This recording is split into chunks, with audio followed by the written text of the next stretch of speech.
હવે આગળના વિડીયોમાં આપણે હાફ સબટ્રેક્ટર જોયું. હવે આ વિડીયોમાં આપણે ફૂલ સબટ્રેક્ટર જોઈશું. હવે ફૂલ સબટ્રેક્ટરમાં શું થશે, હાફ કરતાં કઈ રીતે જુદું પડે છે, તો આમાં બે હાફ સબટ્રેક્ટરને ભેગા કરીને એક ફૂલ સબટ્રેક્ટર બનાવવામાં આવે છે, બરાબર. જ્યારે હાફ સબટ્રેક્ટરમાં આપણે શું હતું, ખાલી બે ઇનપુટ હતા, એ અને બી.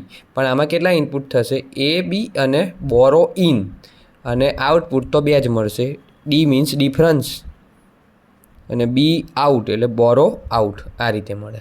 હવે આપણી કન્ડિશન પ્રમાણે જોઈએ તો ભાઈ 3 ઇનપુટ હોય તો 2:3 પ્રમાણે 8 કન્ડિશન મળે આપણને. એટલે 8 કન્ડિશન એટલે જો આપણે 3 ઇનપુટ થઈ ગયા, એ બી અને બી ઇન, એટલે આપણે શું લીધું, 4 0 4 1 2 0 2 1 2 0 2 1, બરાબર. એ રીતે 0 1 0 1 0 1 0 1, બરાબર. હવે એમાં ખાસ સમજવા જેવું છે કે ડિફરન્સ ક્યારે 0 આવે કે 1 આવે, એ રીતે બોરો ક્યારે 0 આવે અને 1 આવે. આ થોડું વ્યવસ્થિત રીતે સમજી લેજો આમાં, બરાબર. જુઓ આમાં કઈ રીતે આપણે સમજવાનું છે. જુઓ 0 - 0 તો 0 થશે, બરાબર. અને 0 - 0 પાછું તો શું થશે, 0. એટલે મતલબ કે ડિફરન્સ પણ 0 આવશે અને બોરો પણ 0 આવશે.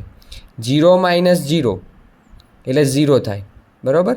અને 0 - 1 તો ના થાય. એટલે આપણે આગળની કન્ડિશનમાં જોયેલું કે ભાઈ 0 - 1 હોય ત્યારે ડિફરન્સ પણ 1 લેવાનું અને બોરો પણ 1 લેવાનું, બરાબર. એ રીતે ત્રીજું છે તો કે 0 - 1 જાય ના જાય, બરાબર. 0 - 1 ના જાય એટલે બોરો આપણે આગળ એક લેવો પડે, એટલે બોરો 1 આવશે, બરાબર છે. એટલે 0 - 1, બરાબર. અને 1 - 0 શું થશે, 1 - 0 શું થશે, 1 થશે, બરાબર. એ રીતે 0 - 1 નહીં થાય ને, 0 - 1 નહીં થાય એટલે આપણે બોરો એક લેવું પડે. અને 1 - 1 તો ડિફરન્સ શું થઈ જશે, 0 થઈ જશે, એ રીતે. હવે બીજી રીતે કે ભાઈ 1 - 0 તો 1 - 0 શું થવાનું, 1 થવાનું. 1 - 0 તો શું થવાનું, પાછું 1 થવાનું. એટલે ડિફરન્સ 1 આવશે પણ કોઈ પ્રકારનો ઉધાર આપણે આગળથી લીધું નથી, એટલે બોરો શું આવશે, 0 આવશે, બરાબર છે. હવે 1 - 0 તો 1, 1 - 0 એટલે 1, અને 1 - 1 તો શું થશે, 0. એટલે ડિફરન્સ પણ 0 થયો અને બોરો પણ શું થયું, 0 થયું. એ રીતે 1 - 1 શું થશે, 1 - 1 તો 0 અને 0 - 0 તો 0. એટલે ડિફરન્સ પણ 0, કોઈ પ્રકારનું ઉધાર લીધું નથી એટલે એ પણ 0. હવે 1 - 1 તો શું થશે, 0. 1 - 1 શું થશે, 0 થશે. પણ 0 - 1 એટલે આપણે આગળની કન્ડિશન પ્રમાણે ખબર છે કે ભાઈ 0 થી 1 જાય નહીં, એટલે ડિફરન્સ પણ 1 આવશે અને બોરો પણ 1 આવશે, બરાબર છે.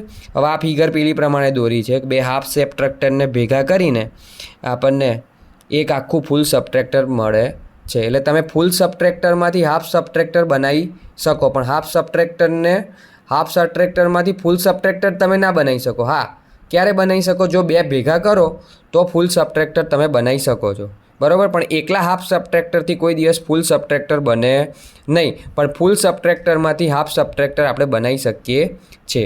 હવે તમે જોશો આ ફિગર કઈ રીતની દોરી છે, તો તમે જોશો કે ભાઈ ડિફરન્સમાં તમે જોશો તો કે ભાઈ જુદા જુદા ઇનપુટ હશે ને તો ત્યારે 1 આવ્યું હશે. જુઓ 1 2 અને 3, આપણે છેલ્લી કન્ડિશન લેતા નથી. 1 2 અને 3 એમાં કઈ રીતનું છે તો કે એ 0 છે એટલે એ બાર લખાશે, બરાબર. એ 0 છે એટલે એ બાર લખાશે. બી 0 છે એટલે બી બાર લખાશે. અને બી ઇન 1 છે તો બી ઇન લખાશે, બરાબર છે.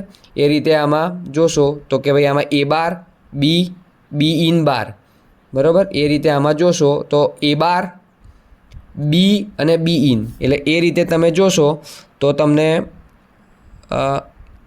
બોરો આઉટમાં જુઓ આ રીતનું મળી જશે, બરાબર. બોરો આઉટમાં તમે જોઈ લેશો તો એ બાર બી બાર અને બી ઇન, બરાબર છે. એ રીતે આ 3 એન્ડ ગેટમાં મળી જશે. જુઓ આ બોરો આઉટ 1 2 અને 3 કન્ડિશનમાં, બરાબર છે. અને ડિફરન્સમાં તો તમારે ખબર છે કે બે જુદા જુદા ઇનપુટ હોય ત્યારે આવે છે, એટલે ડિફરન્સ માટે તો આપણે એક જ ગેટ આવશે, બરાબર. કયો તો કે એક XOR ગેટ થશે, બરાબર છે. અને બોરો આઉટ માટે આ મેં અહીંયા કરેલું જ છે, એ બાર બી બાર બી ઇન. અહીં જોઈ લેવાનું કયા કયામાં 1 આવે છે છેલ્લા કન્ડિશન સિવાય. તો આ 3 એન્ડ ગેટ ભેગા કરવા પડશે અને આ 3 એન્ડ ગેટનો સરવાળો કરો એટલે તમને બોરો આઉટ મળી જાય. એટલે 3 ઇનપુટવાળો XOR ગેટ એટલે આખું ફૂલ સબટ્રેક્ટર કઈ રીતે બનશે? 3 ઇનપુટવાળો એક XOR ગેટ, 3 એન્ડ ગેટ, 1, 2 અને 3 અને એક OR ગેટની મદદથી આપણને આખું ફૂલ સબટ્રેક્ટર મળે છે. બરાબર? ઓકે.